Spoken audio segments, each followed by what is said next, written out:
আমি আল্লাহ ওই খাঁটি ইমানদারকে ভালোবাসবো, সেও আমি আল্লাহকে ভালোবাসবে।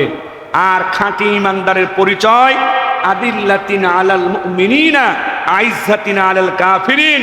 খাঁটি ইমানদার আমি আল্লাহকে মহব্বতকারী হবে। খাঁটি ইমানদার ইমানদার ব্যক্তিদেরকেই সম্মানকারী হবে। আর বেঈমান কাফেরদের প্রতি খাঁটি ইমানদার হবে কঠোর। ইউজাহিদুনা ফি সাবিলিল্লাহ। খাঁটি ইমানদার আমি আল্লাহর পথে জিহাদকারী হবে। ওয়ালা ইয়াখাফুনা লাওমাতা লাইম। খাঁটি ইমানদার কোন বেঈমান কাফেরদের কথার কাছে, নাস্তিকদের কথার কাছে কোন বেঈমান কাফের হীনমন্যতা নিয়ে চলবে না। ওদের কোনো কথাকে ইমানদার ভয় পাবে না। যে আমি মূর্তি পূজায় না গেলে হিন্দুরা খারাপ মনে করবে, খ্রিস্টানদের গির্জায় না গেলে খ্রিস্টানরা খারাপ মনে করবে, আমাকে ভালো নেতা মনে করবে না, আমাকে উদার নেতা মনে করবে না। আল্লাহ বলছেন না না না, খাঁটি ইমানদার সে যে আল্লাহর ব্যাপারে কাউকে কারু তিরস্কারের কোনো ভয় করে না। বলেন না সুবহানাল্লাহ। আমি আল্লাহকে মানতে গিয়ে যে কারু তিরস্কারের ভয় করে না, সে হলো ইমানদার।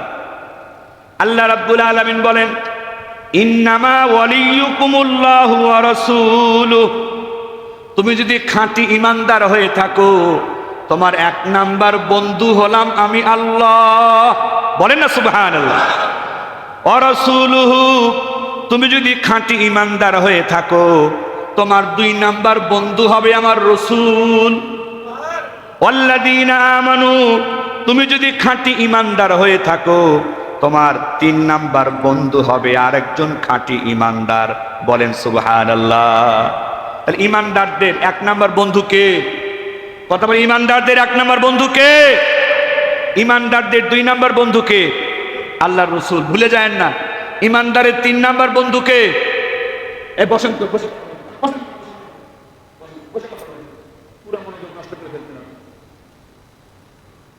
ইমানদারদের এক নাম্বার বন্ধুকে, দুই নাম্বার বন্ধুকে, তিন নাম্বার বন্ধুকে, চার নাম্বার বন্ধু হিন্দু, পাঁচ নাম্বার বন্ধু খ্রিস্টান, ছয় নাম্বার বন্ধু ইহুদি। ওরা কেউ ইমানদারের বন্ধুর তালিকায় আসতে পারবে না। কেন পারবে না?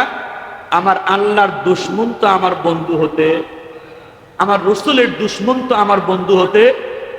বন্ধু যদি হতে চাও, বেঈমানি ছেড়ে দিয়ে ইমানদার হও। আমি ইমানদারের বন্ধু হতে পারে, এটা মনে রাখবেন সব ক্ষেত্রে। এখানে আল্লাহ পাক বলেন যে পরম করুণাময় দয়ালু আল্লাহর নামে শুরু। রহমান মানো যেমন পরম করুণাময় দয়ালু, রহিম মানো পরম করুণাময় পরম দয়ালু। একই অর্থে আল্লাহ পাক দুইটা নাম কেন ব্যবহার করেছেন মুফাসসিরিনে কেরামগণ, মুহাদ্দিসিনগণ বর্ণনা করেন। রহমান নামের অর্থ দয়া, রহিম নামের অর্থ দয়া। একই অর্থে দুইটা নাম আল্লাহ পাক ব্যবহার করার কারণটা হলো আর রহমানু ফিদ দুনিয়া লিল মুমিনিন ওয়া লিল কাফিরিন, আর রহিমু ফিল আখিরাতি লিল মুমিনিন ওয়া লা লিল কাফিরিন। রহমান নামের দয়াটা অনেক বেশি ব্যাপক। আল্লাহ পাক দুনিয়াতে যেই দয়াটা দেখাচ্ছেন, মায়াটা দেখাচ্ছেন, দুনিয়াতে দয়া মায়া মুসলমানও পায়, দুনিয়াতে আল্লাহর দয়া মায়া কাফের বেঈমানও পায়। আল্লাহ পাক দুনিয়াতে যেই দয়াটা ব্যবহার করতেছেন, এটা হলো রহমান নামের দয়া। ব্যাপক পরিমাণ দয়া সবাই পাচ্ছে, মুসলমানও পায়, বেঈমানও পায়। কিন্তু দুনিয়া যখন ধ্বংস হয়ে যাবে, কিয়ামত যখন কায়েম হয়ে যাবে, আখিরাতের জীবন যখন শুরু হবে, আখিরাতের জীবনে আল্লাহ রাব্বুল আলামিন তার রহমান নামের দয়াটা আর ব্যবহার করবেন না। পরকালের জীবনে উনি রহিম নামের দয়াটা ব্যবহার করবেন। আর রহিম নামের দয়াটা এত ব্যাপক নয়। আর রহিমু ফিল আখিরাতি লিল মুমিনিন ওয়া লা লিল কাফিরিন। রহিম নামের যে দয়া থাকবে পরকালের জীবনে, এই দয়াটা শুধু ইমানদারদের জন্য বরাদ্দ হবে। পরকালের জীবনে আল্লাহর রহিম নামের দয়া কোনো কাফের বেঈমান পাবে না। এই হলো রহমান নামের দয়া আর রহিম নামের দয়ার পার্থক্য। রহমান নামের দয়া দুনিয়াতে সবাই পাচ্ছে, কিন্তু পরকালের জীবনে রহমান নামের দয়া আর আল্লাহ পাক ব্যবহার করবেন না, রহিম নামের দয়া ব্যবহার করবেন, যেটা শুধু ইমানদারদের জন্য হবে, বেঈমানদের জন্য হবে। মুসলমান ভাইরে আমার, যেহেতু দুনিয়াতে আল্লাহর রহমান নামের দয়া চলছে, ইমানদার বেঈমান সবাই তার দয়া পাবে। এই জন্য এই দুনিয়াতে কাফের বেঈমানরাও আল্লাহর দয়া পাচ্ছে, আলো বাতাস পাচ্ছে। এমনকি যেই কোরআন আল্লাহ পাক সর্বশেষ চূড়ান্ত আসমানি কিতাব হিসেবে এই দুনিয়াতে পাঠিয়েছেন, যদিও নবীদের মাধ্যমে পাঠিয়েছেন, সরাসরি কাফের বেঈমানদের কাছে আল্লাহ পাক পাঠান নাই। কিন্তু এই কোরআনের ভিতরেও আল্লাহ রাব্বুল আলামিন স্পেশাল বক্তব্য দিয়েছেন, আবার কমন সাধারণ বক্তব্য তিনি দিয়েছেন। আল্লাহ রাব্বুল আলামিন বলেন, আলিফ লাম মিম যালিকাল কিতাবু লা রাইবা ফীহি। আল্লাহ পাক বলেন, এই কিতাব হলো সেই কিতাব যেই কিতাবের মধ্যে ভুলভ্রান্তি তো দূরের কথা, সন্দেহ করারও কোনো সুযোগ আমি আল্লাহ রাখি নাই। এই কোরআন হলো সেই কিতাব যেই কিতাবের মধ্যে ভুলভ্রান্তি তো দূরে থাক, সন্দেহ করারও কোনো সুযোগ আমি আল্লাহ রাখি না। এই কোরআনের একটা স্পেশাল বৈশিষ্ট্য হলো হুদাল লিল মুত্তাকিন।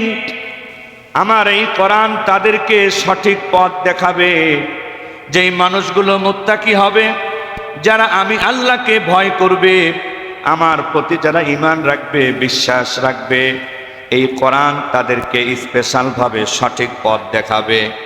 আবার সাধারণভাবে কমনভাবে আল্লাহ পাক বলেন, হুদাল লিন্নাস। আমার এই কোরআন হলো সেই কিতাব যেই কিতাব স্পেশালভাবে ঈমানদারদেরকে সঠিক পথ দেখাবে বটে, কিন্তু সাধারণভাবে এই কোরআন সকল মানুষকেই সঠিক পথ দেখাবে। সুবহানাল্লাহ। মুসলমান কোরআন পড়লেও মুসলমানকে কোরআন সঠিক পথ দেখাবে। কোনো হিন্দু, কোনো খ্রিস্টান, কোনো বৌদ্ধ বেঈমান, তারাও যদি মহব্বতের সাথে, আন্তরিকতার সাথে আল্লাহর এই কোরআনকে পাঠ করে, এই কোরআন হিন্দু খ্রিস্টানের সাথেও কোনো হিংসা করবে না, দূরত্ব করবে না, বরং হিন্দু খ্রিস্টান বৌদ্ধ তাদেরকেও এই কোরআন সঠিক পথ দেখানোর মতো ক্ষমতা রাখে। সুবহানাল্লাহ। কেন কোরআনে এই দুইটা সুযোগ রাখা হয়েছে? কোরআন মুসলমানের জন্য হেদায়েত, আবার কোরআন বেঈমান কাফেরদের জন্য হেদায়েত। একই কিতাবে দুই রকমের হেদায়েত কেন রাখা হলো? এটার কারণটাই হলো আল্লাহ হলেন রব্বুল আলামিন, তিনি হলেন জগতের সকলের পালনকর্তা।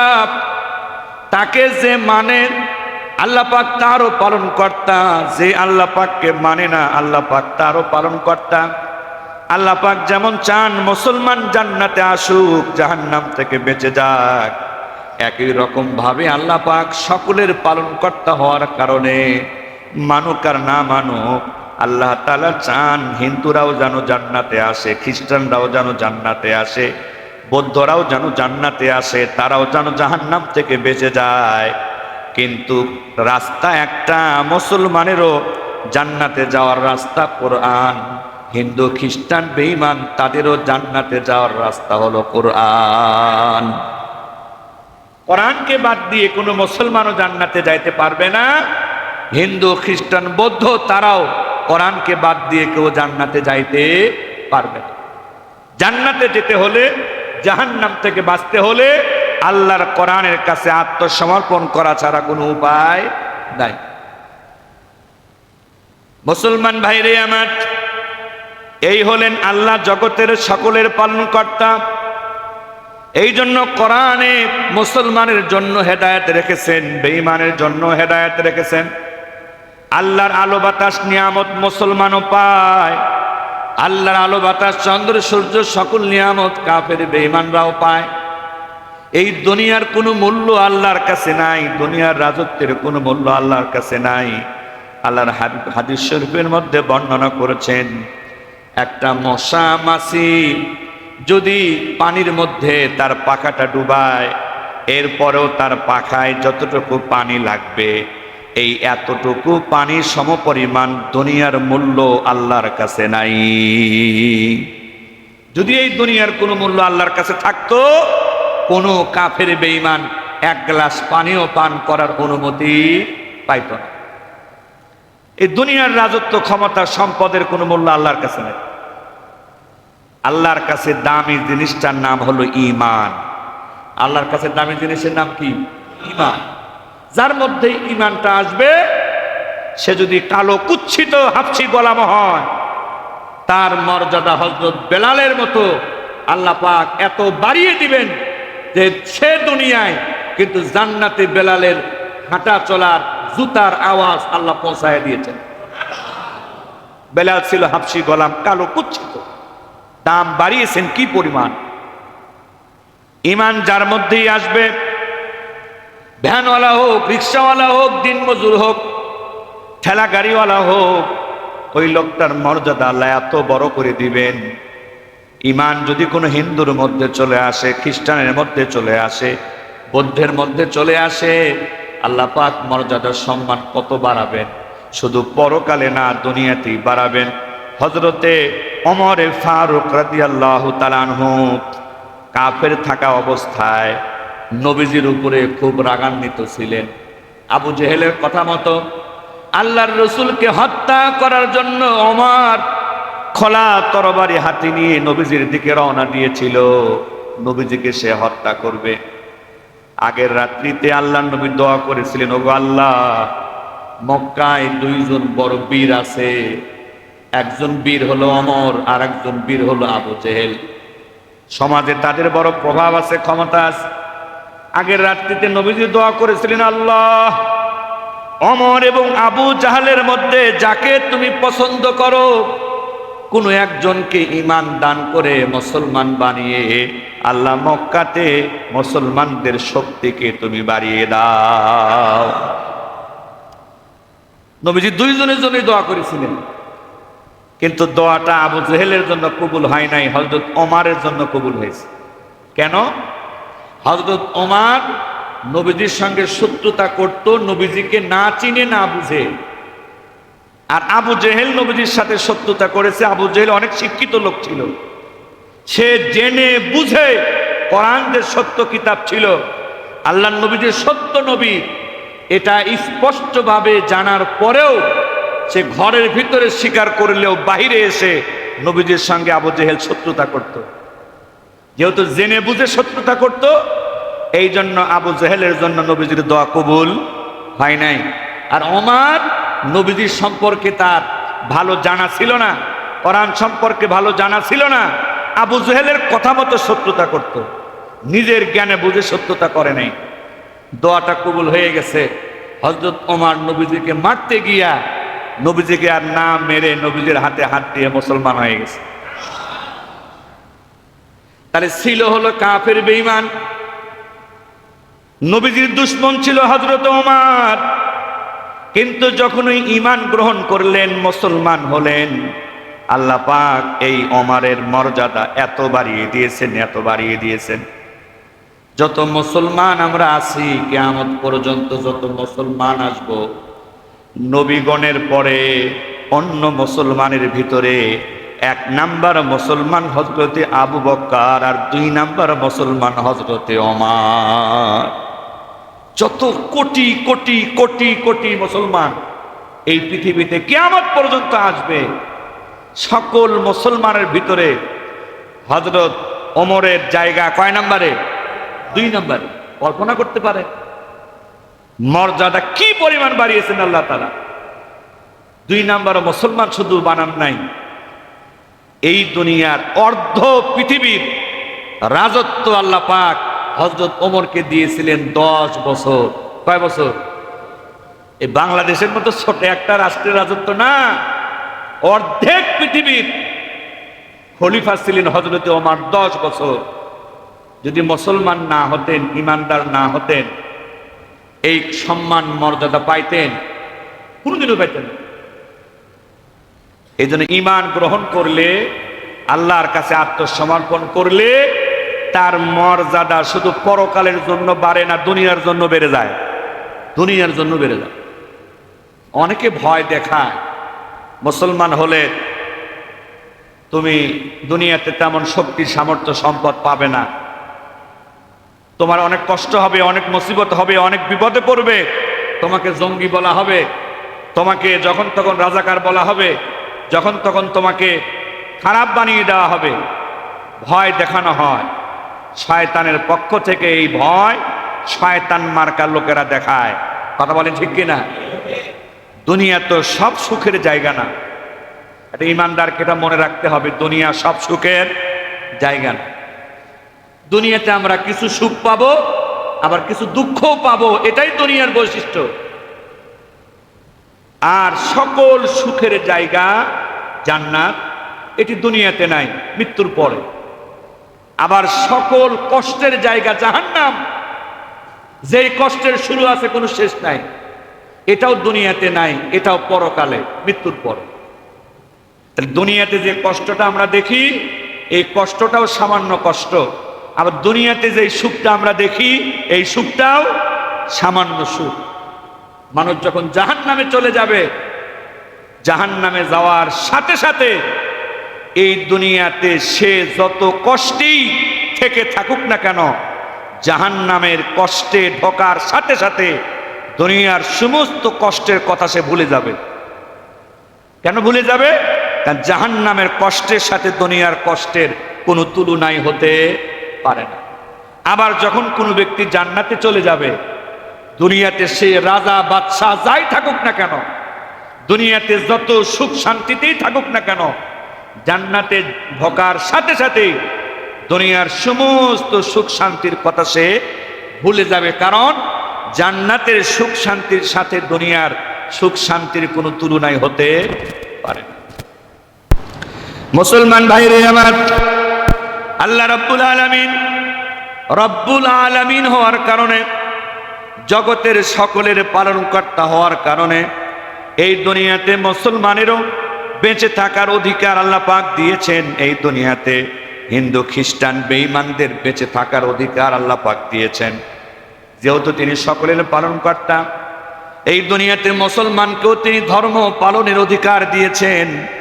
আবার হিন্দু খ্রিস্টান বৌদ্ধ তাদের ধর্ম ভুল হলেও, অন্যায় হলেও এই দুনিয়াতে সেই ধর্ম পালনের অধিকারও আল্লাহ পাক তাদেরকে দিয়েছেন।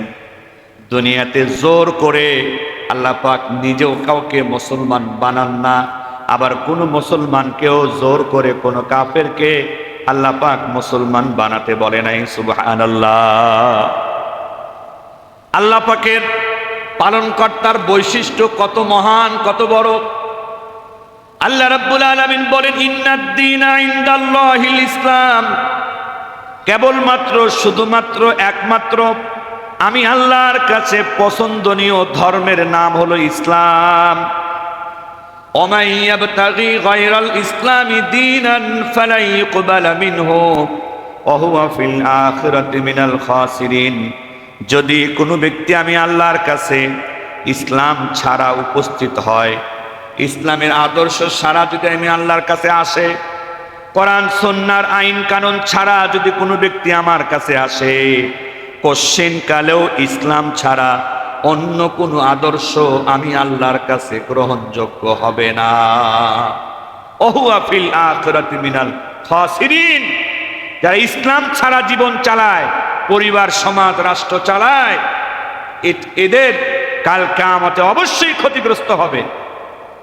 একদিকে বললেন আমার পছন্দের ধর্ম ইসলাম, আবার ঘোষণা দিলেন কোশ্চিন কালেও আমি আল্লাহর কাছে ইসলাম ছাড়া অন্য কিছু গ্রহণযোগ্য হবে না। সেই একই আল্লাহ আবার কোরআনে বলছেন, লা ইয়ানহাকুমুল্লাহু আনিল্লাযীনা লাম ইউকাতিলুকুম ফিদ-দীনি ওয়া লাম ইখরিজুকুম মিন দিয়ারিকুম আন তাবাররুহুম ওয়া তুকসিতু ইলাইহিম। আল্লাহ তাআলা বলেন, ও মুসলমানেরা, ও ইমানদারেরা, ও নবীর সাহাবীরা, শুনে রাখো, যে সমস্ত কাফের বেঈমান হিন্দু খ্রিস্টান বৌদ্ধ যাই হোক, যে সমস্ত কাফেরেরা তোমরা মুসলমানদের উপরে কোনো জুলুম করে নাই, তোমাদের মুসলমানদেরকে ঘর থেকে বের করে নাই, যে সমস্ত কাফেরেরা তোমাদের মুসলমানদের সাথে ধর্ম নিয়ে লড়াই করে না, যুদ্ধ করে না, ওই সমস্ত বেঈমান কাফেরদের সাথে তোমাদের মুসলমানদেরকে ভালো ব্যবহার করতে আমি আল্লাহ নিষেধ করি না। বলেন না সুবহানাল্লাহ। যেই হিন্দু তুমি মুসলমানদের কষ্ট দেয় না, যেই খ্রিস্টান তুমি মুসলমানের ধর্ম পালনে বাধা দেয় না, যেই বৌদ্ধ তুমি মুসলমানের উপরে কোনো জুলুম করে না, যদিও ওই লোকগুলা বেঈমান, কিন্তু তোমার উপরে জুলুম না করার কারণে আমি আল্লাহ ওই বেঈমানের সাথেও ভালো ব্যবহার করতে তুমি মুসলমানকে আমি আল্লাহ নিষেধ করি না। বলেন না সুবহানাল্লাহ। যদিও তারা আমি আল্লাহর দৃষ্টিতে বেঈমান, আমি আল্লাহর আইনে যদিও তারা অপরাধী, কিন্তু সে তো তোমার উপরে জুলুম করে না, তোমার উপরে আক্রমণ করে না, তোমাকে ইসলাম মানতে বাধা দেয় না, সুতরাং তুমিও তার সাথে কোনো খারাপ আচরণ করতে পারো না। আবার বলে দিন লা ইকরাহা ফিদ্দীন, আমি আমার ইসলামের মধ্যে কোনো জোর জুলুম রাখি নাই। যদিও আমার একমাত্র পছন্দের ধর্ম ইসলাম, এটা আমি ঘোষণা দিয়েছি। আবার আমি আল্লাহর কাছে ইসলাম ছাড়া কোনো কালে কোনো কিছু গ্রহণযোগ্য হবে না, এটাও আমি আল্লাহ ঘোষণা দিয়েছি। কিন্তু এটাও আমি আল্লাহ বলছি, এই দুনিয়াতে আমি রহমান, এই দুনিয়াতে আমি রব্বুল আলামিন, আমি সকলের পালন কর্তা, আমাকে মানুক আর না মানুক, এই জন্য আমি আল্লাহ বলে দিচ্ছি লা ইকরাহা ফিদ্দীন, জোর করে কাউকে মুসলমান বানানো যাবে না। বলে না সুবহানাল্লাহ। সকলের পালন কর্তা কাকে বলে দেখেন, সকলের পালন কর্তা কাকে বলে? তিনি শুধু মুসলমানদের খবর রাখছেন তা না, সব মানুষের খবর রেখেছেন কি? তাকে মানুক আর না মানুক। ওয়ালা তাসুবুল্লাযীনা ইয়াদউনা মিন দুনিল্লাহি ফায়াসুবুল্লাহা আদওয়াম বিগাইরি ইলম। আল্লাহ পাক বলেন, শুনে রাখো, আমি আল্লাহর প্রতি বেশি ভালোবাসা দেখাতে গিয়ে তোমরা কোনো মুসলমান বেঈমানদের দেব দেবতাকে গালি দিও না। খাঁটি মুসলমান বুঝানোর জন্য, ভালো মুসলমান বুঝানোর জন্য কোনো বেঈমান কাফেরদের দেব দেবতাকে গালি দিও না। আমি আল্লাহ এটা নিষেধ করে দিলাম। কেন? তুমি মুসলমান যদি কোনো কাফেরের দেব দেবতাকে গালি দাও, ওরাও মূর্খতা বশত তোমার আল্লাহকে গালি দিতে পারে। কথা বলেন ঠিক কি না? তুমি আর এক ধর্মের দেব দেবতাকে গালি দেওয়া শুরু করলা, তখন তারা তো মুখ বন্ধ রাখবে না, পাল্টা তারা আমি আল্লাহকে গালি দিবে। তাহলে আমি আল্লাহকে গালি খাওয়াইলা তুমি মুসলমান। কথা কি বুঝতে পেরেছেন? তাহলে সকলের পালন কর্তা কাকে বলে চিন্তা করছেন? কোন খ্রিস্টান, কোন হিন্দু, কোন বৌদ্ধ যদি অন্তরটাকে পরিষ্কার করে কোরআন পড়া শুরু করে, একটা লোক হিন্দু থাকতে পারবে না। কথা বলেন ঠিক কিনা? পরিষ্কার মন নিয়ে কোন খ্রিস্টান, কোন বৌদ্ধ যদি আল্লাহর কোরআন পড়া শুরু করে, অর্থ সহ কোরআন বোঝে, এই দুনিয়ার কেউ খ্রিস্টান বৌদ্ধ থাকতে পারবে না। এটাই আল্লাহর বৈশিষ্ট্য, কোরআনের বৈশিষ্ট্য। কারণ এই কোরআন সব ধর্মের সকল মানুষের নিরাপত্তা দিয়েছে। বলেন না সুবহানাল্লাহ। কিন্তু আল্লাহ পাক আমাদেরকে একটু সতর্ক করেছেন, জোর করে কাউকে মুসলমান বানাতে নিষেধ করেছেন। যেই কাফেররা আমাদের সাথে খারাপ ব্যবহার করে না, তাদের সাথে আল্লাহ পাক ভালো ব্যবহার করতে বলেছেন, কিন্তু আমাদেরকে সতর্ক করেছেন, লা ইয়াত্তাখিযুল মুমিনুনাল কাফিরিনা আউলিয়া মিন দুনিল মুমিনিন। ও ঈমানদার, কোন হিন্দু যদি তোমার উপরে জুলুম না করে, তুমি তার সাথে খারাপ ব্যবহার করতে পারবা না। খ্রিস্টান বৌদ্ধ যদি তোমার ইসলাম ধর্ম পালনে তোমাকে বাধা না দেয়, তুমি তার উপরে খারাপ ব্যবহার করতে পারবা না। এটা ঠিক আছে, কিন্তু ওই লোকগুলা আমি আল্লাহকে না মানার কারণে ওরা আমি আল্লাহর দুশমন। আর যারা আমি আল্লাহর দুশমন, তাদেরকে তোমরা অন্তরের বন্ধু বানাতে পারবা না। তাদের সাথে খারাপ ব্যবহার করবা না, তারা খারাপ না করলে। কিন্তু ওরা যেহেতু আমি আল্লাহর দুশমন, মূর্তির কাছে মাথা নত করে, আমি আল্লাহকে অসম্মান করে, দেব দেবতার পূজা করে, আমি আল্লাহর মানহানি করে, আমার নিয়ামতের নাশুকরি করে, আমার দুশমন হওয়ার কারণে ওদের সাথে তোমরা অন্তরের আত্মার কোনো সম্পর্ক রাখতে পারবা না। ওরা কেউ তোমার বন্ধু হতে পারে না। কোনো কাফের বেঈমান তুমি মুসলমানের বন্ধু হতে পারো না, এটা সতর্ক থাকতে বলেছে। কিন্তু দুঃখজনক ঘটনা হলো কিছু মুসলমান আগলা পিরিতি দেখাতে গিয়ে, বেশি আলট্রা মডার্ন মুসলমানিত্ব দেখাতে গিয়ে, বেশি উদার মানসিকতা দেখাতে গিয়ে কিছু নামধারী মুসলমান হিন্দু খ্রিস্টানদের পূজায় গিয়ে শরিক হয়। আছে কি নাই?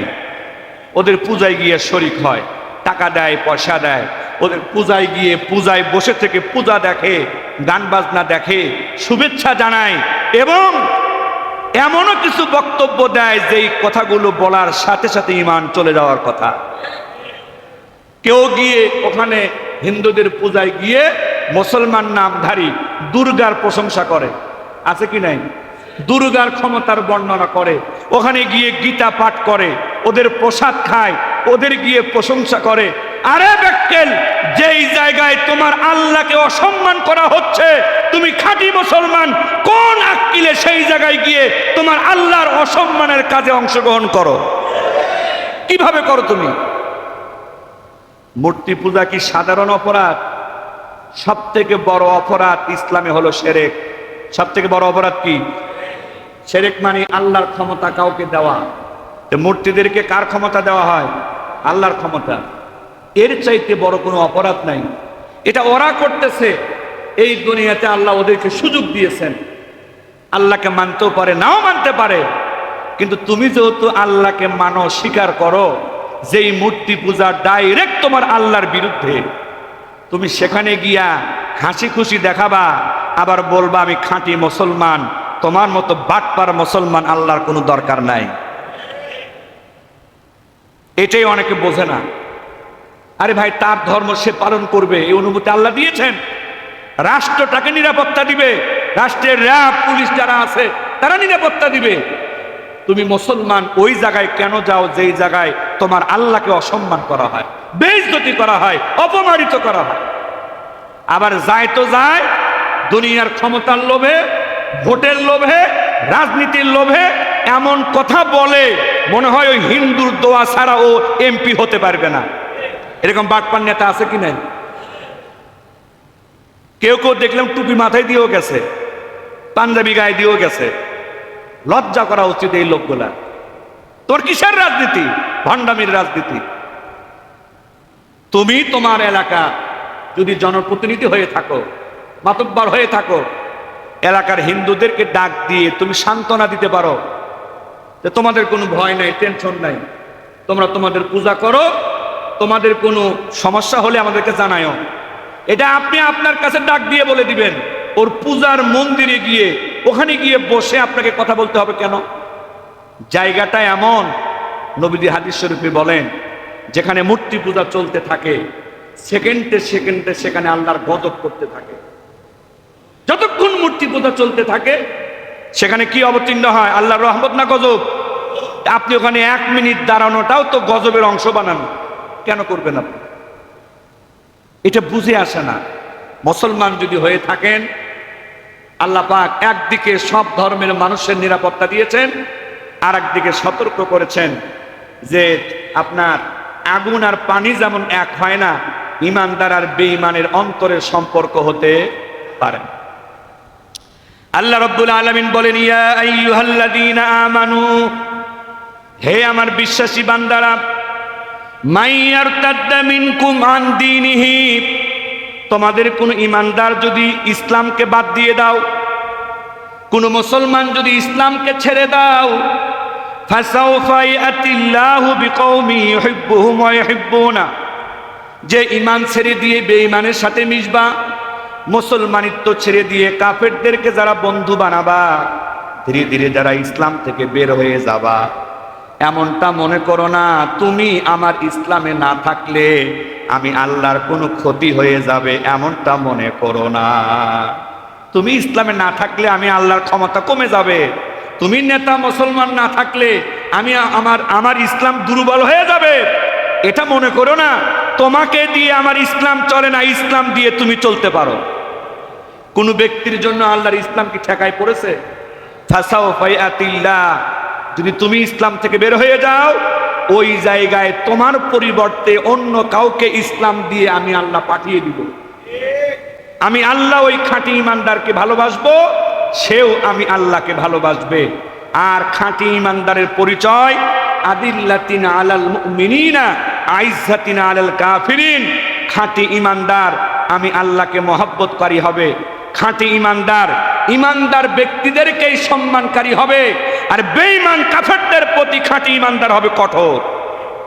ইউজাহিদুনা ফি সাবিলিল্লাহ, খাঁটি ইমানদার আমি আল্লাহর পথে জিহাদকারী হবে। ওয়ালা ইয়াখাফুনা লাওমাতা লাইম, খাঁটি ইমানদার কোন বেঈমান কাফেরদের কথার কাছে, নাস্তিকদের কথার কাছে কোন বেঈমান কাফের হীনমন্যতা নিয়ে চলবে না। ওদের কোনো কথাকে ইমানদার ভয় পাবে না, যে আমি মূর্তি পূজায় না গেলে হিন্দুরা খারাপ মনে করবে, খ্রিস্টানদের গির্জায় না গেলে খ্রিস্টানরা খারাপ মনে করবে, আমাকে ভালো নেতা মনে করবে না, আমাকে উদার নেতা মনে করবে না। আল্লাহ বলছেন না না না, খাঁটি ইমানদার সে যে আল্লাহর ব্যাপারে কাউকে কারু তিরস্কারের কোনো ভয় করে না। বলেন না সুবহানাল্লাহ। আমি আল্লাহকে মানতে গিয়ে যে কারু তিরস্কারের ভয় করে না, সে হলো ইমানদার। আল্লাহ রাব্বুল আলামিন বলেন, ইন্নামা ওয়ালিয়ুকুমুল্লাহু ওয়া রাসূলুহু, তুমি যদি খাঁটি ইমানদার হয়ে থাকো, তোমার এক নাম্বার বন্ধু হলাম আমি আল্লাহ। বলেন না সুবহানাল্লাহ। ওয়া রাসূলুহু, তুমি যদি খাঁটি ইমানদার হয়ে থাকো, তোমার দুই নাম্বার বন্ধু হবে আমার রাসূল। ওয়াল্লাযীনা আমানু, তুমি যদি খাঁটি ইমানদার হয়ে থাকো, তোমার তিন নাম্বার বন্ধু হবে আরেকজন খাঁটি ইমানদার। বলেন সুবহানাল্লাহ। তাহলে ইমানদারদের এক নাম্বার বন্ধু কে? কথা বলে, ইমানদারদের এক নাম্বার বন্ধু কে?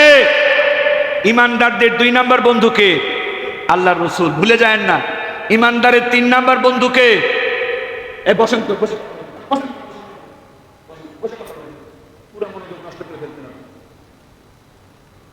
ইমানদারদের এক নাম্বার বন্ধুকে, দুই নাম্বার বন্ধুকে, তিন নাম্বার বন্ধুকে, চার নাম্বার বন্ধু হিন্দু, পাঁচ নাম্বার বন্ধু খ্রিস্টান, ছয় নাম্বার বন্ধু ইহুদি। ওরা কেউ ইমানদারের বন্ধুর তালিকায় আসতে পারবে না। কেন পারবে না? আমার আল্লাহর দুশমন তো আমার বন্ধু হতে, আমার রাসূলের দুশমন তো আমার বন্ধু হতে। বন্ধু যদি হতে চাও, বেঈমানি ছেড়ে দিয়ে ইমানদার হও। আমি ইমানদারের বন্ধু হতে পারে, এটা মনে রাখবেন সব ক্ষেত্রে। অন্য কোনো কাজ, যেই কাজ সরাসরি ধর্মীয় কাজ না, তাদের সাথে ব্যবসা বাণিজ্য করা যাবে যদি হারাম ব্যবসা না হয়। প্রতিবেশী হিসাবে হিন্দু অসুস্থ হলে মুসলমান চিকিৎসা করাতে পারে। কোনো হিন্দু যদি অনাহারে থাকে, মুসলমান তাকে খাওয়াতে পারবে। কোনো হিন্দুর যদি ঘর বাড়ি না থাকে, মুসলমান তাকে ঘর বাড়ি দিতে পারবে। কারণ ঘর বাড়ির সাথে ডাইরেক্ট মূর্তি পূজার সম্পর্ক নাই। হিন্দুকে চিকিৎসা দেওয়ার সাথে মূর্তি পূজার সম্পর্ক নাই। হিন্দু অসহায় মানুষকে খাবার দেওয়ার সাথে মূর্তি পূজার সম্পর্ক নাই। এই সহযোগিতা আমি করতে পারি, শুধু পারি না, আমি এই সহযোগিতার কারণে আল্লাহর কাছে সওয়াব পাবো। বলেন না সুবহানাল্লাহ। লা ইয়ারহামুল্লাহু মান লা ইয়ারহামুন নাস। আল্লাহর নবী বলেন, আল্লাহ পাক ওই ব্যক্তির উপরে দয়া করে না যেই ব্যক্তি মানুষের উপরে দয়া করে না। মানুষ বলতে শুধু মুসলমান না, সব মানুষ। তার মানে আমার আপনার সাধারণ দয়া, আমার আপনার সাধারণ দয়া হিন্দু খ্রিস্টান বৌদ্ধ তারাও পাবে।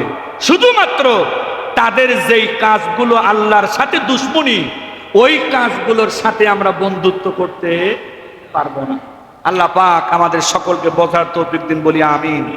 আর দুঃখজনক একটা কথা বলি, আমাদের পার্শ্ববর্তী দেশ ভারত, হিন্দুদের বড় দেশ, ধর্মের নামে তারা যে কাজগুলো করেছে। কলকাতায় একটা দুর্গার পায়ের নিচে আমাদের বর্তমান প্রধান উপদেষ্টা ডক্টর ইউনূসের মুখের মূর্তি বানিয়ে, পাকিস্তানের প্রধানমন্ত্রী শাহবাজ শরীফ তার মুখের মূর্তি বানিয়ে, ডোনাল্ড ট্রাম্প আমেরিকার প্রেসিডেন্ট, এই তিনজনের মুখের মূর্তি বানিয়ে দুর্গার পায়ের নিচে জায়গা দিয়েছে। এটা কি কোনো ধর্মের কাজ হতে পারে? এটা ধর্মের কাজ না, পুরা শয়তানি। এটা উস্কানি দেওয়া না, এটা মুসলমানদেরকে খেপিয়ে তোলা না। অথচ এইটার বিচার ভারত সরকার করছে বলে আমরা জানি না। দয়া মায়ার যদি কথা বলো, আমরা মুসলমানই অন্য ধর্মের প্রতি বেশি দয়াশীল। তোমরা খ্রিস্টান হও, ইহুদি হও, বৌদ্ধ হও, হিন্দু হও, তোমাদের ক্ষমতা যেখানেই বেশি সেখানেই মুসলমান নির্যাতন হয়। কথা বলি ঠিক কিনা? আর যে দেশে মুসলমান বেশি ওই দেশে হিন্দু, খ্রিস্টান, বৌদ্ধ তারা আরামে বসবাস করে। কথা বলেন ঠিক কিনা? এটাই আমাদের ইসলাম ধর্মের দয়া মায়ার পরিচয়। আর যেই দেশে খ্রিস্টান বেশি, হিন্দু বেশি, বৌদ্ধ বেশি, ওই দেশেই কাদের উপরে নির্যাতন বেশি হয়? মুসলমানের উপর। এটাই কিন্তু সত্য বাস্তব কথা। আল্লাহ পাক আমাদের সকলকে বুঝার এবং আমল করার তৌফিক দিন। সকলে বলি